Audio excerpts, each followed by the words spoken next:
মহাপ্রভুর মনে পড়েছে সেই পুরবের লীলার কথা।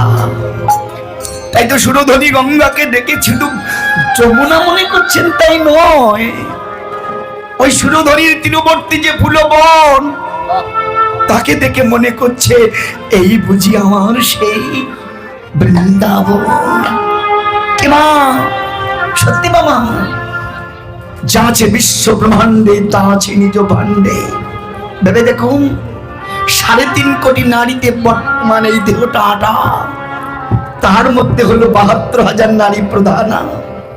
আবার এই 72,000 নারীর মধ্যে 13 নারী হলো প্রধান। আবার এই 13 নারীর মধ্যে 3খানা নারী হলো প্রধান, যার নাম ইরা, পিঙ্গলা, সুষমা নামে খ্যাত। ইরা, পিঙ্গলা, মধ্যখানের সুষমা নদী। কি বাবা, এর মধ্যে আরো 2টি নারী আছে, একটার নাম হলো ব্রহ্মনাল আর একটার নাম হলো চিত্রাণী। কি বাবা, যার মধ্যে অন্ধকার পরিপূর্ণ, সাধক সাধনার দ্বারাই সেখানে যদি আলো প্রজ্বলিত করতে পারে সে দেবেরও আরাধ্য হয়ে যায়। কিন্তু এই সাধনা বড় কঠিন। কি মা, কি বলছে দেখেছেন, তার তীরবর্তী ফুলবন, সে কারণেই এই কর্মগুলো জানতে হয়। কর্মযোগী না হলে সে দেশে যাওয়া যায় না কোনোদিন।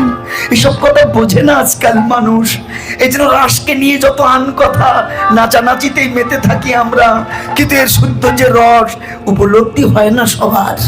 তাহলে ভেবে দেখুন, তার তীরবর্তী ফুলবন অর্থাৎ মূলধার চক্র থেকে শুরু করে সহস্রদল পর্যন্ত থরে থরে 7খানি পদ্ম সাজানো আছে। দেখেছেন কি বাবা, ভেবে দেখুন মা, এগুলো বাইরের কথা নয়। কি যদি গুরু কৃপায় কেউ সেই সপ্ত পদ্ম ভেদ করে, যাক আরেক নাম বলছে সপ্ততালা, তা ভেদ করে যদি কেউ সে স্তরে উঠতে পারে, তাহলে মহারাসে ভক্তের সঙ্গে ভগবানের মিলনটা সম্ভব হতে পারে, না হলে নয়। এই যে কিছুক্ষণ আগে অভিসার শুনেছেন, তার আগে শুনেছেন রূপ। এ বাবা, রূপ হলো স্বরূপ তত্ত্বের কথা, অর্থাৎ গুরুর কাছে যে এই স্বরূপ সম্বন্ধে জানতে হয়। শুধু স্বরূপ সম্বন্ধে জানলে হয় না, তারপর আসে অভিসার অর্থাৎ কর্মের কথা। অর্থাৎ আপনি আমি কর্ম জেনেছি, কিন্তু কর্ম না করলে সে দেশে যাওয়া যায় না। তাহলে ভেবে দেখুন, কর্ম করে নিম্নগতি ধারাটাকে ঊর্ধ্বগতি করে সুষমার পথে টান দিয়ে যদি সহস্রদল পদ্মে এনে মিলাতে পারে, সেখানে ভক্তের সঙ্গে ভগবানের রাস রসের মিলনটা হয়। দেখেছেন, এগুলো সহস্রদল পদ্ম, যেখানে বিন্দু রূপে ভগবান বিরাজ করছে।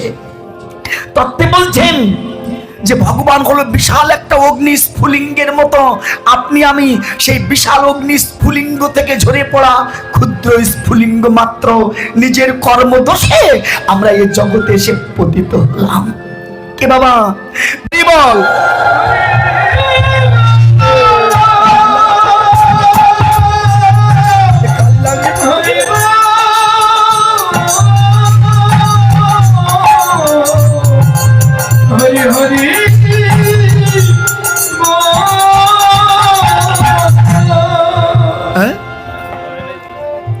তাই গৌর হরি বল।